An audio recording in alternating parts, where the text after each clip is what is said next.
Well.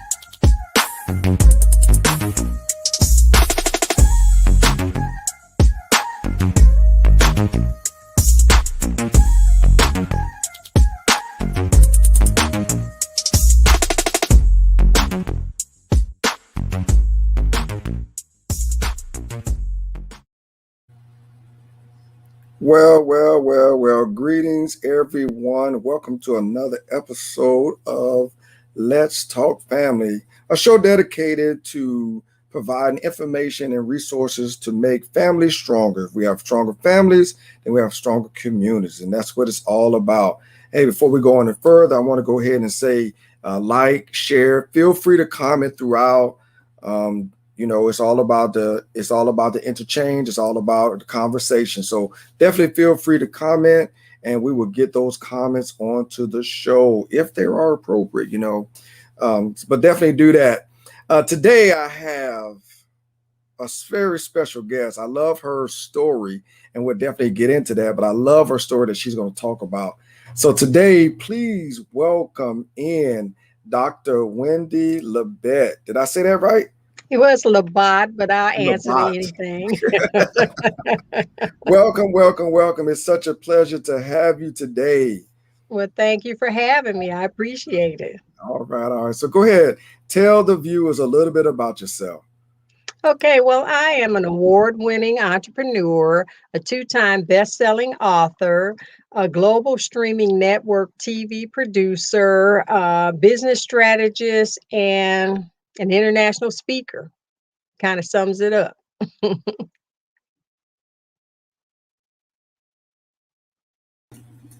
I'm back here pushing the wrong buttons. Okay, I'm saying, did I lose you? Because technology has not been my friend lately. So I thought it was on my end. I started pushing some buttons. I said, wait a minute, that's the wrong button. Then you got to get back to where you started from. That's all right. But did people hear what I said, or do I need to repeat? Oh, they heard you. Okay, all right. Good, we heard you. Good. So, all right. So let's start off now. We got to talk about your story, please. Share with us your story. Like let's start there because your story is phenomenal. Okay, well, I started my entrepreneurial journey almost 4 decades ago. I guess I was about 2-3 years old. I know, right? I started an office equipment company when I was new to the area. Didn't know a thing about business, and had very limited financial resources. And it was a time when there was no internet, no social media, and the only thing you could do with a cell phone was make an expensive phone call. So I pursued, to do business with corporate America and government agencies. But in order to be considered for the business with them, especially the big contracts, you had to project a certain image. And, that meant having a brick and mortar business or building office and, employees, inventory, and all the overhead that goes with it. So I projected the image and, I got the contracts, but the problem was that my cash flow didn't match, that image. I was able to maintain it for a while, but, it forced me to, think outside the box because, the companies I was doing business with, they want to pay you on their terms of 30, 60, or 90 days. But my vendors, wanted me to pay them within 10 days. So that wasn't really, I couldn't afford to finance that. So I ended up negotiating with my clients to tell them, look, I'm a small business, and I'm trying to, maintain this business. In order for me to maintain it, y'all have to work with me. So they were, they worked with me and they gave me the terms I asked for. And then I went to my suppliers and told them, look, I'm getting you business that you normally wouldn't have, because this was at a time when, being a female and minority owned business opened a lot of doors. And, my vendors were female or minority owned. So they were getting business that they normally wouldn't have gotten. So they gave me very good pricing, quantity pricing, and then they extended me better terms so that, my cash flow kind of caught up with that image.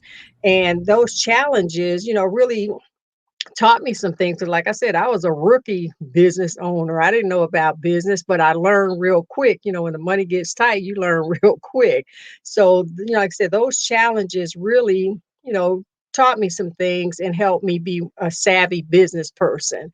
But after about 15 years, I kind of I got married. I got tired of that, corporate thing. And I ended up opening a tax preparation business, which was more consumer based. And it really worked out well. And in 2014, the Affordable Care Act mandated that everyone have health insurance. So I expanded that business to include insurance and financial services. And I didn't want to be a hypocrite. So I bought all the products and services I was selling my clients because I had people ask me, well, what do you have? Where's your money? And I could honestly say what I had and where my money was. And about 2015, one of my colleagues, was kind of, we were talking and he said that he had just gone for a physical and found out that he had kidney cancer. I said, kidney cancer? I said, well, I'm sorry to hear that. But I kind of joked and said, well, I know you're going to clock some dollars, all these products we got. He said, Wendy, I don't have none of that. I'm like, what? You in the business and you don't have anything, any of that? But just kind of confirmed that for me to practice what I preached, and that's what I did all along before my conversation with him. But in 2017, I was diagnosed with a very aggressive form of breast cancer. So I chose a very aggressive form of treatment to battle the cancer because I wasn't, I was determined. And plus, the spirit let me know it wasn't a death sentence for me. So that aggressive treatment meant chemotherapy infusions every 3 weeks for a year Wow. at a price tag of $67,000 every 3 weeks. And I Woo. just wrote a book, and the editor said, well, calculate that out. Because I never calculated it out. And I calculated it out, it came to like $1.1 million. And I still get nervous thinking about that. Plus, I had 5 surgeries and all the, CAT Mm, scans, MRIs, all the tests and labs and everything that goes with it. And that totaled to over 300,000. So I would have had to pay almost $1.5 million had I had to come out of pocket myself for the treatments. But thank God I practiced what I preached because right. my health insurance paid all that. And because I bought all these other supplemental products. I didn't even know what I had till I looked at it. I got multi 6-figure tax free shots in the arm, financial shots in the arm that allowed me to focus on my recovery instead of, worrying about money. But can you Right. imagine having to pay that kind of medical expenses plus your business and personal expenses? And that could have Right. ruined me and my family financially. So Right. that's how I became the financial healer, and that's how I developed the financial cure system. So So you're thank telling you, me Jesus. that you had about $1 million medical bill and you said you paid nothing out of pocket? I didn't pay anything. I think I had maybe a $600 max out of pocket. And once I hit that, everything was covered at 100%. And my premium was low. So, I had to pay my premium, but that was a drop in, that wasn't even a speck compared to, the medical bills Right. I was getting. So, yeah. And then on top of that, this was before Aflac, before the bridge insurance, right? Well, no, this was after that, but it wasn't, Aflac is good. I'm not going to knock that, but this was multiple times of what Right. Aflac offers.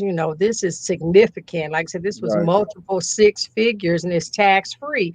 And people, really, they just put, health insurance and other type of insurance are protecting their health, life, and legacy at the bottom of the totem pole when Right. that should be at the top. So, you Right. know, I was like, okay, I'm God. Thank you, Jesus. I am happy, healthy, and wealthy, and I'm good. I'm in my comfort zone. I ain't gonna do nothing but enjoy. And he said, no, I brought you out better than what you went in, and you're going to go on a crusade to empower the people to be in a position to not let an injury or illness, ruin them financially. So that's why I'm on this crusade, not because I wanted to be initially, but it's really Right. part of my calling that I have to be obedient to. Right.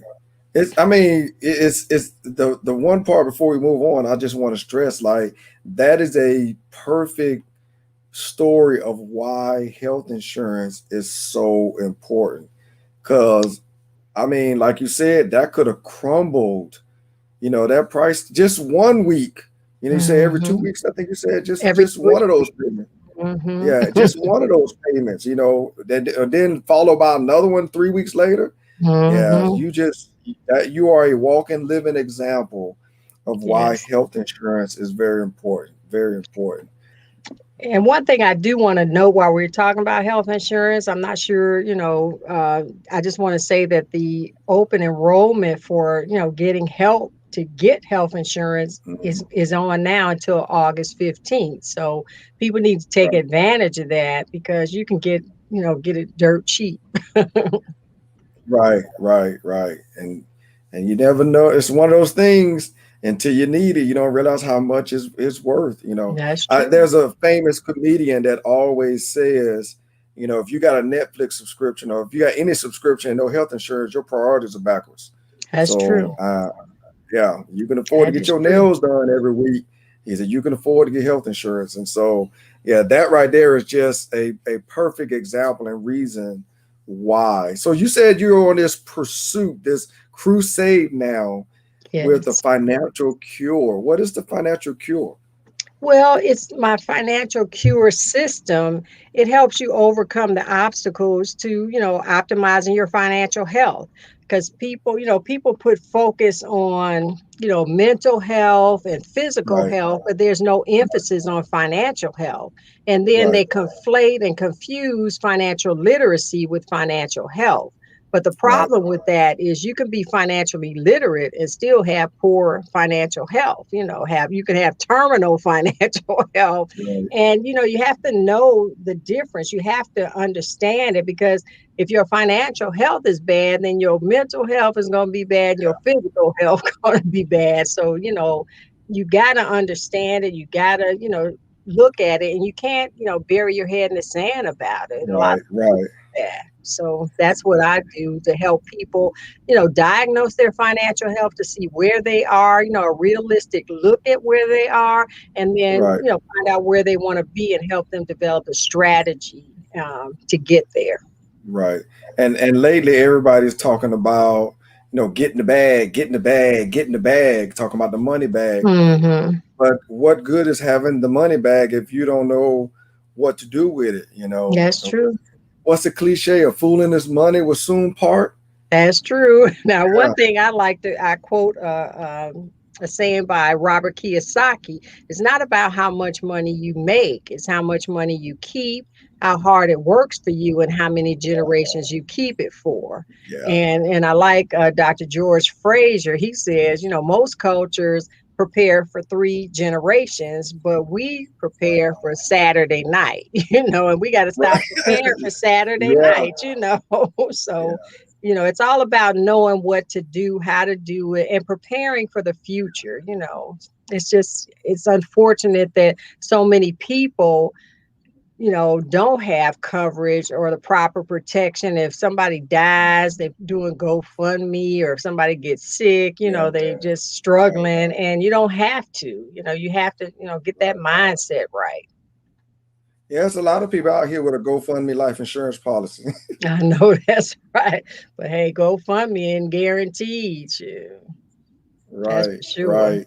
So why do you think most people struggle with their finances? Well, the main reason I believe is their mindset. If you change the way you look at things, the things you look at change. If you constantly say, I can't afford it, then you won't be able to afford it. But if you say, well, how can I afford it? Then you're opening up to opportunities or possibilities and, thinking outside the box. And another thing is, knowledge deficiency. A lot of people just don't understand how money works. So I think those are the Right. two. That's the main reason. But there are other, obstacles and reasons that cause people not to do well financially. You said people don't know how money works. What does Yes. that mean? Well, they don't know about compound interest because, you can, if you don't understand it, you'll either pay it or you'll earn it. And people, that understand it, they earn it. They're earning it on their investments, on where they put their money.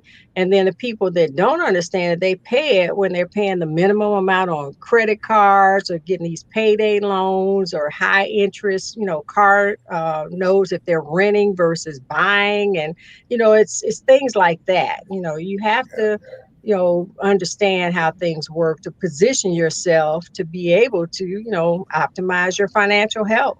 Right, right. So, you mentioned these payday loans and these high interest loans.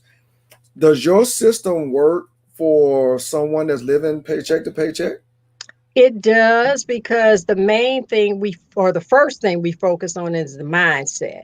I Mhm. give all my clients a spending challenge, and I'm gonna, challenge your audience as well, because when I give them the spending challenge, that's for them to list their income, their expenses, and then track their income and expenses, but track their spending, because that's where the money is. The people say I can't afford it. When they track that spending, that's where they can afford whatever it is they need to do. Right, That's where the money is for them to right. reduce their expenses and eliminate the debt.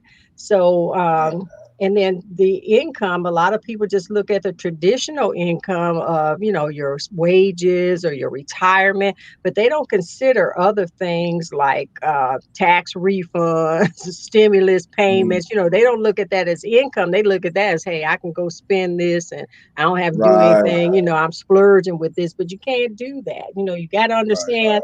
And then residual income and passive income, they got to learn how to get those sources and have multiple sources instead of just one. And I think the pandemic has really taught people that Yeah, one income you was dependent on isn't yeah. guaranteed. So, yeah. There's a statistic out, and I don't remember the statistic, but it talked about how many people started their own business by the end of last year and the beginning of this year. A lot of Mhm. what they call them they don't say entrepreneurs, home Solopreneurs or something like that. something like, oh, it's a home. I thought it was a homepreneurs, people that doing their business at home, Well, something like that that. too, or hustlepreneur. I met a lady that she calls her program a hustlepreneur, which is, still the same thing. I have a tax business, and, I had a lot of people start out with that little side hustle, but I tell them, side hustle, you need to make it a formal business. You need to get above the board and not try to, hustle and put it up, below board, because there are benefits of having that formal business. The Right, PPP loans, a perfect one. People that had those side hustles, if they weren't reporting that income and they're structuring that right, business, they wouldn't get that PPP loan. So, yeah, there, and then two, you don't always want to work. I'm not saying everybody's entrepreneurial or right, should be an entrepreneur. I'm just saying, if you're called to be an entrepreneur, you got to structure that business and develop it so that it can maintain your lifestyle and the business and everything else you're trying to achieve financially. So, right, that's something that people, and that's another area people don't understand. They'll be a sole proprietor, but they don't understand that liability of that business is on them personally. So they need to have a formal structure like a LLC or a mhm, corporation, in order to protect themselves from the liability of that business. right. It's interesting you say that because I remember years ago I learned about residual income, and I was Mhm. like, "Ooh, I need to get me some residual income." And I was just having this conversation the other day. I learned about it years ago, and I still ain't got no residual income. So, I mean, it goes back to, like you said, the understanding how money works. Mhm. Um, I heard somebody saying, if you want, matter of fact, you just said it, making your money work for you. Too Mhm. many of us out here are working for our money. Mhm. And that puts money in a position that it shouldn't be. Yeah, your money is Yeah, controlling you instead of you controlling your money. Now, yeah, one thing that my system and our program we do teach is something that a lot of people, especially you guys, you all ignore. You leave money on the table, with yeah, rewards and loyalty points. That's where you can get I'm gonna tell you a story about how I use mine. Now, I went to a 7-day conference, a 7-night conference in Chicago, and the flight nonstop for the time and day I wanted would have cost me about $500. But I'm a Southwest person. I got the points. I got the credit card, so I got that flight I wanted using my points, and it cost me $11.20 for that round trip ticket. Now, I'm also a Marriott person. I'm at the titanium elite level, and I booked, my 7 nights at the full service Marriott in Chicago using my points. But, I got the low end room, the lowest points room. But when I got there, this was full service Marriott, not a Fairfield Inn, a Courtyard, none of those other, Right. Brands. But they upgraded me to a suite.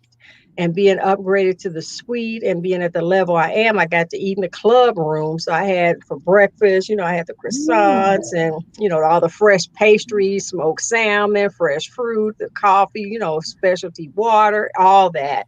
And it didn't cost me a dime. But, if I would have had to pay out of pocket, the room alone would have cost me like $550 a night, which was almost Oh, $4,000. wow. And then those meals, because in the evening they had the drinks and hors d'oeuvres and all that, which didn't cost me anything. But if I would have had to pay for that, it would have cost me about $50 per meal to eat what I ate in the full service restaurant downstairs. So I saved about $5,000 on that trip alone. And I don't know about you, but I was able to do something with that 5,000. And that's how you can make your money work for you, because you're Yeah. gonna go to the store, you're gonna, shop at certain stores, you're gonna fly on airplanes, you're gonna stay at hotels. You need to have, be Yeah. members of whatever they have, whatever loyalty thing they have. And back in the day, you had to, have a card. Now you just put in your Yeah. phone number. So, Right. Right. I go to the store sometime, and people, they'll ask, well, do you have rewards with them? Especially guys. No, I don't have. It's like, look, can I put my number in? And they usually let you Listen now. do it. So I put my number in, so I'm getting my points and their points. So, you got to make that work for you, because you're spending money. So make that money, get some rewards from that. Look, they say in church you can't say amen, say ouch, and I'm saying ouch. I know, because I say, especially the guys, are good for It's that. Now, I women, we I got to don't take advantage of that. I don't have I do rewards for a lot of places, but I'm real selective for some reason. I'm real selective on where I do my rewards at. But the crazy thing is I'm teaching my son to get all Mhm, these rewards. He's mhm. got a job now, and so sometimes I'm looking at certain places he's going. I say, dude, you need to sign up for the rewards. You need to sign up for the rewards. But then, you know, the last couple of meals at one of the restaurants that we've gone to, I had him pay for his, but I was like, mine is free. So Mhm. we good. So you just go ahead and pay Yeah. for yours. Mine is free, and it's because of the rewards I have. And It's two, crazy. if you Yeah, walk yeah, in the door of any store that you're gonna spend money at, you need to be part of their program. Because, another example is I shop at Kroger. I don't know if y'all have Kroger in where you are, but you can earn up to $1 off per gallon. mm, And I have a SUV that yeah. uses diesel. And $1 off right now, diesel is the most expensive gas you can buy. And it takes probably about, under normal circumstance, about $75-$80 to fill me up if I'm on E. I don't usually let it get that low. Mm, But I did happen to let it get that low one time. And I went to the pump and I got $1 off. And instead of paying at that time, I think it was like $2.99 or something, or $3.09, I ended up getting $1 off. So I saved about, $25 for that tank. And, yeah. I could go eat out if I wanted to, but that's another thing. I don't, I have the point. So if I'm gonna eat out, it's gonna be at a restaurant, like you said, where my meal is gonna be Yeah. free or very discounted, tremendously. And then Yeah, they I'm sent sitting me here. I'm sitting coupons. here. Uh, Go ahead. Go ahead. Go ahead. I was gonna say They they send you sent me coupons. coupons, for things you buy, like my dog treats, and that ain't those aren't cheap either. But I get a $3 off coupon on a bag that cost me $12.99. So I'm Right. saving there, and my dog loves to eat treats. Then I got these cookies I like that would cost $4 if I didn't get the little $2 coupon. So I can still eat Right. those even though I could afford to pay regular price, but my mind But says like why? I am not paying regular price, not when I can get Right. it for $2 off. So, that's where your money works for you. I'm sitting here listening, and like I would have never included the rewards at certain establishments as money working for me. I would have Hmm. never, like, I mean, even just in this little conversation, you rearranging my mind. Like I would have never thought about my money working for me in that capacity. Hmm.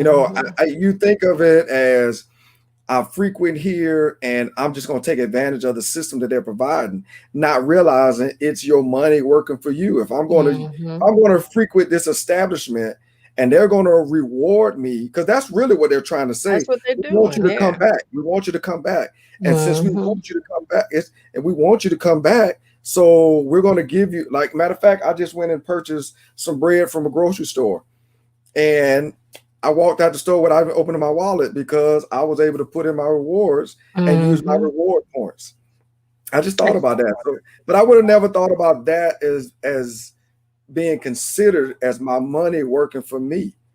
Now, Huh. I've got another one, my American Express. You can get points or you can use money to pay your bill or whatever, but I like the points.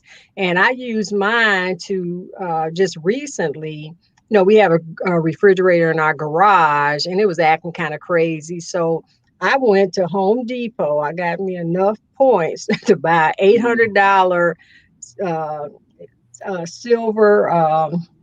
Stainless steel that's in my garage. Now, this is a nice refrigerator, but I didn't have to pay for it and I still had points left over. So I just, got Wow. my little gift cards, went over to Home Depot, picked out, and this is a big refrigerator. This ain't one of those little college dorm. This is a full size refrigerator that I could put Yeah. in my house, but I already got a nice one in the house. But, we keep all the water. We got, it's got a nice size freezer and, it's like I said, I didn't have to pay that $800 out of pocket. I use Right. my points. So it's things like that, that's making your money work for you. I got to use my American Express for business or whatever I use it for. I can, this happened to be a business one, but, you know, I pay bills with that. Do all kind of stuff with that, pay for a lot of Right. things. So those points, get credit cards that give you rewards, either cash back or rewards points, and pay all your bills with your credit card as long as you pay that credit card off every month, because with American Express you're not going to Right. have a balance, you're going to pay that off. So but you don't want to get in debt, but you want to be able to be disciplined enough to pay those monthly bills with a credit card to get the points. And the key is getting the points. The key with a debit card, get one that gives you some points or some, cash back. Hmm. You want to be rewarded for your loyalty and your rewards. Wow. You just blew my mind on a lot of stuff just in that little last little 30-second little spiel. I would have never thought about, I didn't never heard of a debit card having some type of point system. I've never heard of that. So that's interesting. Well, they're out there. Not Wow. every bank will offer that, but some of the credit unions, if they don't give you points, they pay you a little interest, on your checking account. So just shop for that. That like I said, you have to be selective of who you do business with. Don't just do business with and say, "Oh, my credit's so bad, I can't get a checking account." You can get checking accounts. You just have to know how to do it, and like I said, hopefully you'll improve your Right. credit to where that's not going to be a factor. But don't just go to any bank or any financial institution and do business with them when the terms aren't in your favor. Right. So we talked about mindset being an obstacle of why we are having issues with our financial health. What are some other obstacles? Well, other obstacles are taking control over your finances, having the discipline to control your finances. And I tell my clients, discipline is choosing what you want more over what you want now. So when you go Mm, and want to buy that three or 400, 500, $1,000 purse or shoes, you have to think, is this, do I want this more, or do I, do I want it now? Because it will it affect what I want more? If you got a strategy to get right, to a certain place financially, with that purchase or that transaction or activity, is that something that will impact you getting to where you want to be? And see, some people right, will say, well, look, I'm just going to buy because I want it or whatever. And then, sometimes, I mean, it's okay. I mean, I can afford certain things because of my mindset being transformed. I am not right, buying those daggone shoes at the regular price. right. Now I may get them, but it's going to be on clearance, or it might be at a thrift or a consignment shop or something. So I'm not saying you can't have what you want, but I'm saying you have to have the discipline, and then just ask yourself the question, is this something I want more or something I want now? And usually when you answer that question, it leads you to make the decision of whether or not you should buy it I or think do. those two definitely go hand in hand. Having a mindset and then discipline. I think Mhm. if you got both of those two intact, you will be um, yeah, On financially your way. healthy. Yeah, on your way. Now, Yeah. another one that's just as important is taking action, because there are a lot of people that, they have the right Uh, mindset and they may have some discipline, but they're not taking action. They may be doing it in one area, but not the whole area. They're not taking, implementing the full plan. You have to do, right. you have to take action in all the areas. So that's another, those are probably the most important three, but there are, three others that I talk about. And this one's just as important, that my story just justifies that, which is proper protection. Right. You got your right mindset, you're going to have the proper protection, because you understand your health is your wealth, and you don't want to Right. be a liability to your family. You want to be an asset to your family. So if you pass away, the Bible says, a good man leaves an inheritance for his children's children. So Right. you want to have that in play. And the proper protection helps you do that. And also, you don't want to let one injury or illness wipe you out financially. So, Yeah. So that's what do you think? How do I want to ask this question? Because I think 2020 taught us a lot of different lessons, but honestly, it was lessons that we already knew. It was just taught in a different way. Does that make sense? Yeah, and I think what happens is, you may know something, but you don't always implement it. And I think 2020 made us Yeah, implement some things that we that's knew, but good. just put it Right. off. We didn't, Yeah. we know what we supposed to do, but we weren't forced to do it. Where in Right. 2020, it kind of forced you to do some things. So Yeah. And that's that one is thing. definitely a great analogy because a lot of the lessons, like one of the things that I've been working on, I read somewhere or somebody told me that millionaires have at least seven streams of income, Hmm. you know, and so that came true in 2020. Hmm. If you only have one stream of income and that income got cut off, you Hmm. know, then a lot of people realized that they needed that second and third, stream of Hmm. income, and, That's and true. we look at a lot of the, you look at some of the big name people and you think about they're here, they have this, those are streams of income that they have, Hmm. multiple streams of income. So let me ask you this then. So we're talking Okay. about mental, because, I grew up, you know, poor, let's say that. Not poor, but poor I enough. understand. So we're gonna go back to the person that's working check from check. It's easy, me being retired military, to talk about multiple streams of income because I got something to play with. But there Hmm. was a time when I worked check to check, and I have to go to work to pay the bills, and I have every month varies, but no more than $50 in surplus at the end of the month. How do I Hmm. get either residual income or multiple streams of income when I have, less than the average of $50 a month in surplus? Well, there are a couple things you can do. Like I said, for one, the spending challenge, because maybe you think you got Like that. $50, but you may have 250, Yeah. because if you track that spending and use that discipline, then you're going to have more than you think. And then two, and another thing I teach my clients is, when you got your expenses like your utility bills, cable, phones, all those things you pay monthly that are expenses, you can negotiate with those companies and get lower rates without, compromising or changing your service. And I do that every 6 months. I call my cell phone company. I've been with them like 21 years. So when I Mhm. talk about, hey, I need to reduce my, plan or the cost of my plans, what kind of plan can I get to get at least the service that I have for less money? Right. And I did that, 6 months ago, and I ended up getting an additional line, upgraded phones, and more minutes or better usage or whatever, 5G or whatever that is, for Right. like $150 less than what I was paying prior to.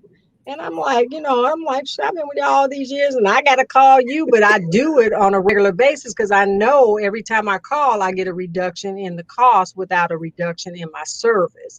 And the same with my, cable and I've got cable and, the internet, and I have a landline, which most people don't have. Woo, But no, you didn't.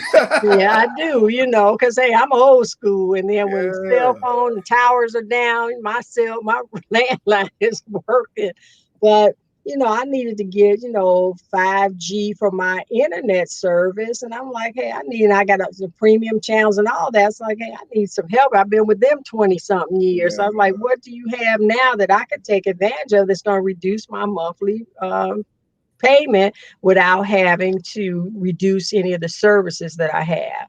And again, I saved $100 a month and got the 5G internet network, whatever capability. Plus, I got Yeah. premium channels. I'm we watching Netflix and all that other stuff. This premium or HBO Max or whatever it is you pay extra for. Ooh, But you I live got in a big all life. that. You And live in like I said, but you have to ask. And I learned right. that back in the day when I negotiated with those vendors and the clients. I'm their customer. They need to cater Right. to me.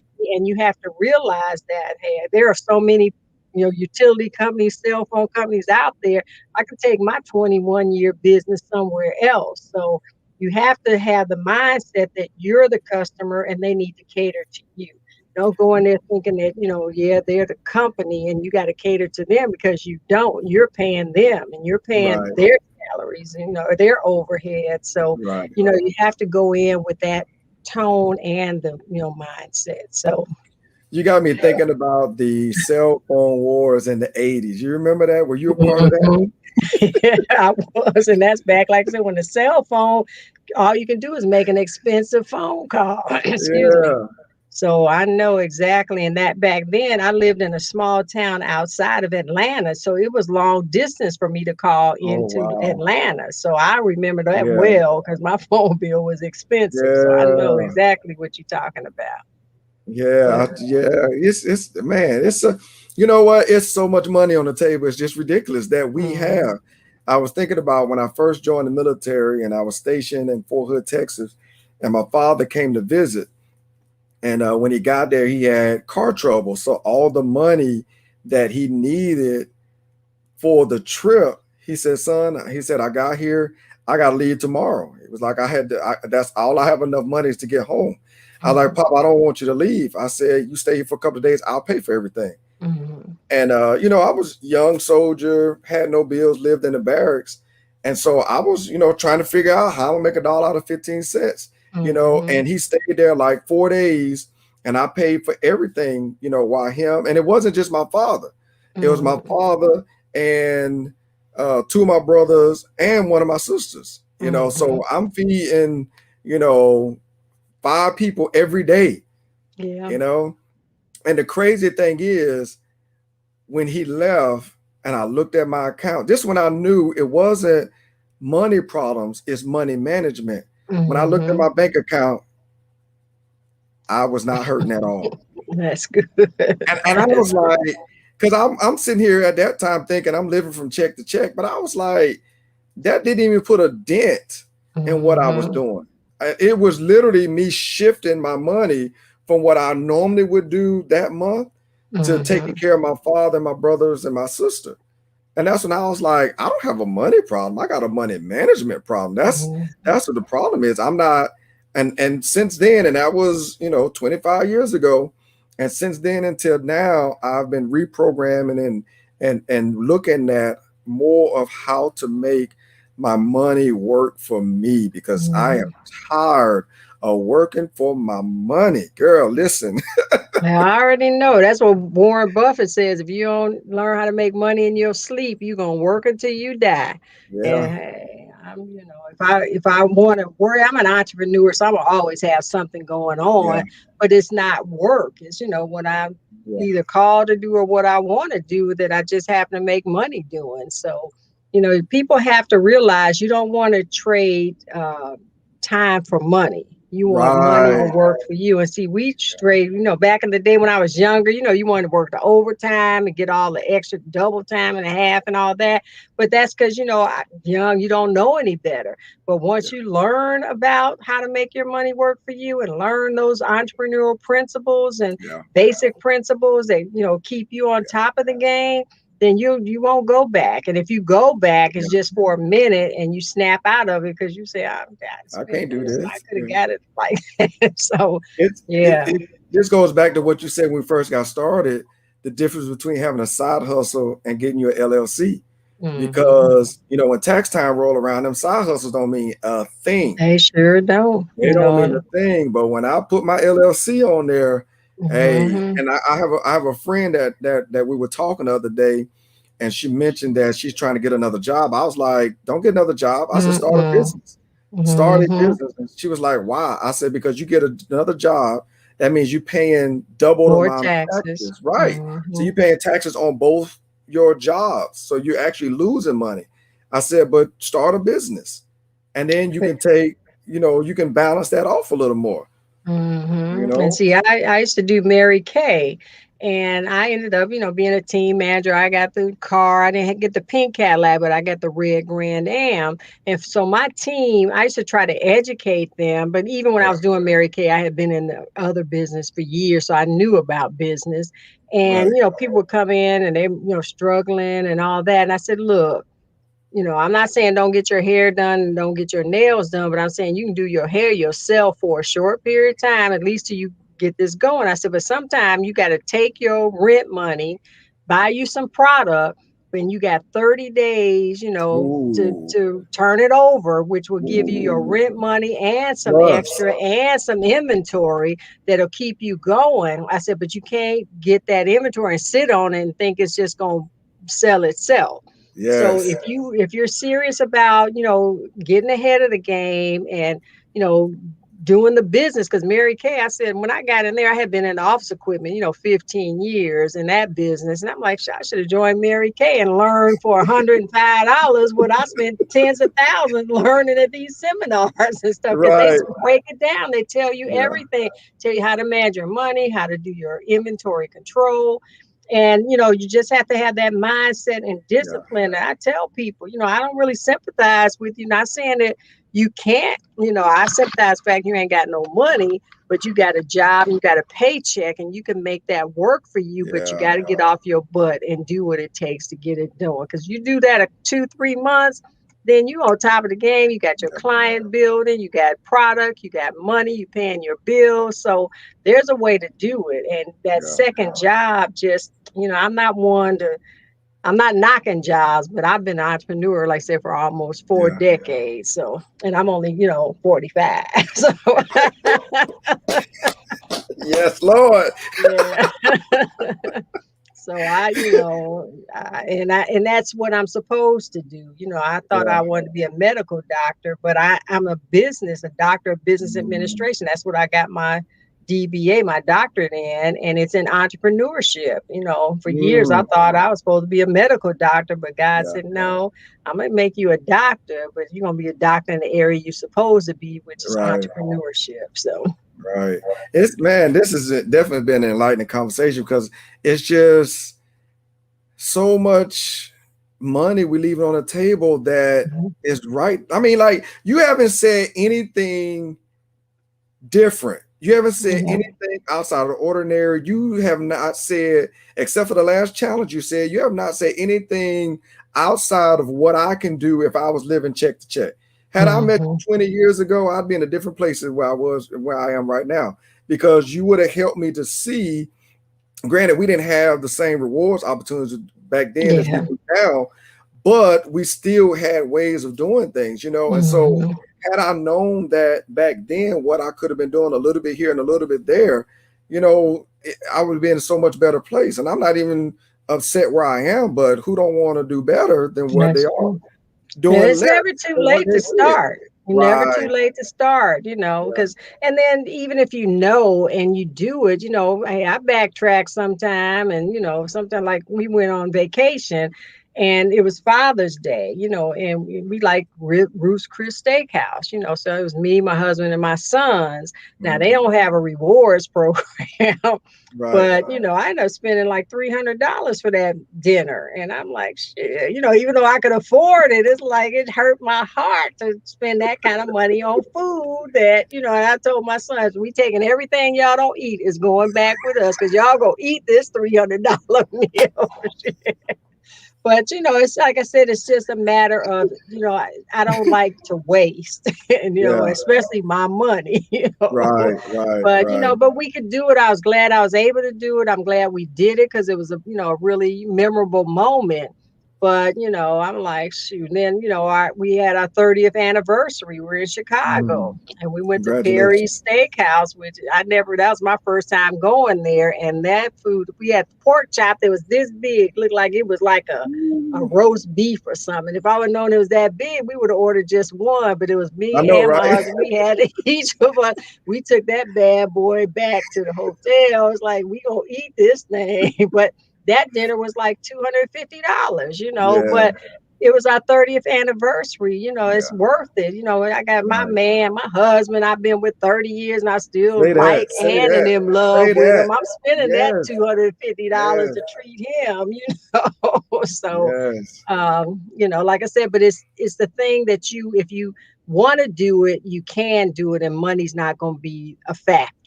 And Yeah. that's why I try to get my clients to get to a point where money's not a factor. If you want to do something, you choose to do it, and money's not going to be a factor. But if money is a factor, then you got to think twice about it. So you got any challenges for us? Like challenge the audience on money management or how to look at their money. Okay, first I'm gonna challenge you to, do it in writing because my when I have my class, people, I make them do it in writing. Their list your expenses. I mean your income first, and not just your paycheck, but your paycheck or wages. If you get tips or whatever kind of money that comes in, if you get royalties, if you get a stimulus or tax refund, list all that. If you win the lottery, do it in writing, do it on paper, then list your expenses. And now you got to I want you to distinguish your expenses from your debt. Now your expenses are going to be your things like utilities and insurance, things that even if you pay it off, it's going to come back around again. Now your debt are things like your car note, credit Mhm. cards, your mortgage, that's a debt because once you pay it off, it's gone, but it's still, you still got to pay it every month. But, list those expenses and those debts, and then track your spending for 30 days. Start out, if you don't want to do it for 30 days, start out with a week or even a day. Because if you start, tallying up what you spent on Starbucks coffee or Right. McDonald's or getting your nails done, your hair done, stuff that you don't have to do. Now you got to also distinguish a need from a want. Those that Starbucks and all that, those are Yeah. wants. Your needs are those expenses you got to pay every month. And then comes your debt. and all that other stuff is a want. So track everything that you spend. If you buy a stick of gum, write it down Hmm. at the end of either a day or a week. Tally up how much you spent, whether it was for a need or a want, and how you paid for it. Did you pay cash? Did you use a debit card, or did you use a credit card? Because if you use a credit card and you don't pay that off at the end of the month, then that's costing you more than what you spent Yeah, that day. yeah, yeah. So I want you to actually look at those things and then see where your money's going, because you want to plan where your money goes. You don't want to wonder where it went. And right now, people are wondering where it went because they live from paycheck to paycheck. So when you plan where it goes, you look at that spending column, and what you spent on wants. That's where you start taking that money and redirecting it somewhere else, because that gets you to a realistic look at where you are financially, because a lot of people think they're doing, even if even if you aren't hurting financially, when you put it in writing. I had my last class that I finished up with, they these are people that are making money. One lady had her own tax business, another lady works for the government. And they were both said, well, Dad, I never really realized I was spending this much money on, just spending. And it Right. made them think twice. It was an aha moment for them. I had one gentleman after 30 days, he said, well, Dad, Dr. Wendy, I spent $800 eating out. I was like, okay, but was it taking clients out or what? He said, no, this is me and my wife and sometimes the grandkids. And it wasn't that he couldn't afford it. It's just that it was an aha moment that he could have taken that $800 and, increase his, you know, reserve fund, or paid off a credit card or anything. He could have done a lot of things with that, paid $800 more on a mortgage, so Mhm. it's, you can do some things if you consciously and realize, and you realize it on paper, because what you think in your head is not what it really is when you put it on Right. paper. So let's back this track. You said first, do it in writing. Hmm. Then you You want. said list your expenses, Hmm. track your spending, Hmm. and then see where your money is going. That's true.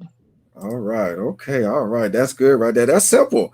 Again, I Hmm. mean, I'm just amazed that you have not said anything out of the ordinary that someone that's living, because I mean, I'm always thinking where the rubber meets the road. I mean, granted, there's a lot of us out here that's got the bag, trying to get the bag, and we got a little bit of extra here and the side hustle here and the LLC there. But I'm thinking about the person that's living from check to check, and you haven't said anything that a person that's living from check to check cannot implement.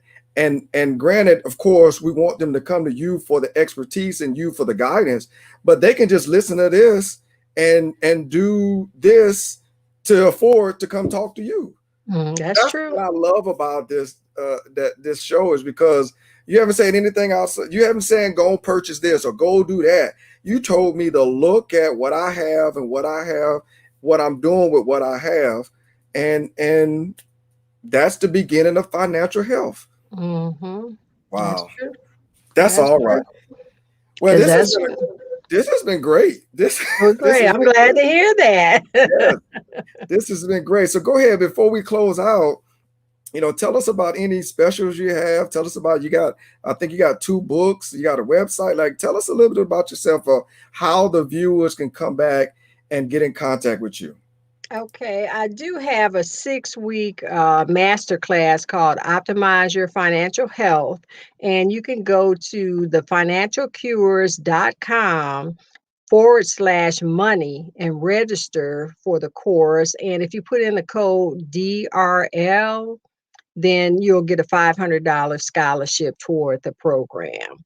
You can go to thefinancialcures.com and you can buy an autographed copy of my book, The Financial Cures. What is number one of the Financial Cures series, which is Optimize Your Financial Health. No, I'm sorry, which is Diagnose Your Financial Health. Here it is here. But the second book I'm working on is this Optimize Your Financial Health, and it should be out probably September, October. Um, just I'm launching. This is something I'm really excited about. I'm launching a global streaming TV show called Optimize Your Financial Health. No, I'm sorry, I'm getting all these financial health. It's called Financial Cure with Dr. Wendy. We're going to be filming next month, and I think it'll be airing sometime in October again. That's another October thing. I got so much stuff going on, but I'm really excited about that because, we're going to be talking about faith, focus, and financial health, which is, based around tithing and giving. We're going to be talking about credit, how to get a 700 plus credit score. We're going to talk about proper protection. We're going to be talking about grant money and nonprofits. And we're going to be talking about, uh, being participating in, charitable organizations because, like I said, when you give, you get, and it's not giving to get, but when you do good for others, then, God blesses you. So those are the first season is going to cover those topics. So I'm really excited about it. And I'll be putting more out once, we get everything kind of finalized with the recordings and everything. But I'm really excited about that. And, feel free. Oh, I got a free opt-in if you want to get my 6 obstacles to win the money game or 6 obstacles to overcome that prevent you from financial health.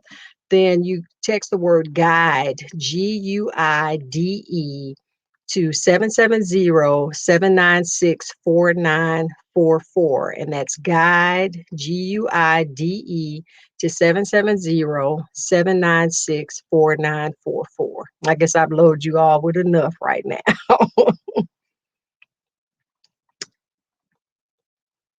Yes. And Yeah, Warren, I want to thank you so much for having me today. I've really enjoyed this, and I hope your audience has gotten some golden wisdom nuggets from it. well, if they did, and I sure did. This has been enlightening for me. I'm gonna be honest. Okay. Forget the audience. No, I'm just kidding. But it's definitely been enlightening. I'm gonna tell you, my dog must enjoyed it too because he's sure been bothering me the whole time we've been in the show. He normally just lays there and leave me alone, but he must have been enjoying this. But this has Yeah, he been said he great. wants you to get that extra money, get him some extra dog treats. I know that's right. But this has been great. I do thank you for coming. I do thank you for sharing your expertise. And honestly, the best thing that I love about it is you have not said anything that somebody that is living from check to check cannot do. Like for me, that's phenomenal because I do have a lady that's going to come on early next year, and she works for, she works with multi-million dollar projects. She said, and I told her, well, I don't have multi-million dollar viewers, but she's going to break it down and to where, but pretty much what you did, just break it down to where we can implement this at any level. I mean, I don't say that probably about 10 times, but for me, honestly, that's the best part. The person that's living from check to check can implement what you said and begin their financial healing today. So I thank you for that. I definitely thank you for that. All right then. But I'm telling you, I say I have a tax business and I've got some very wealthy clients, and they seem to be the ones that have the most difficulty managing their money. The people that are struggling now, they I guess they can make a dollar out of 15 cents, Right, but the ones that have the money tend to have the worst mindset right, about, controlling their spending. They wonder where their money goes, just like folks living from paycheck to paycheck. right. Well, thank you very much for coming on, and it's Thank been a you. pleasure having you. Thank you. It's been a pleasure being here. All right. So, hey, I don't know about you, but that was some great information. Um, the best part about it, like I said, I'm gonna say it again. She has not said anything that someone that's living from check to check cannot implement. I remember living from check to check, and I wish I had known, the 4 things that she said. I probably would have survived a whole lot better. But as you grow older, you learn more, you do better. So I definitely want you to reach out to her, share this with your friends because it's been some great great, great information that was put out on this episode today. Like, I'm like overjoyed. I'm gonna be honest, I'm overjoyed. Again, because the person living from check to check can implement this. Okay, I'm not gonna say it anymore. I'm not gonna say it anymore.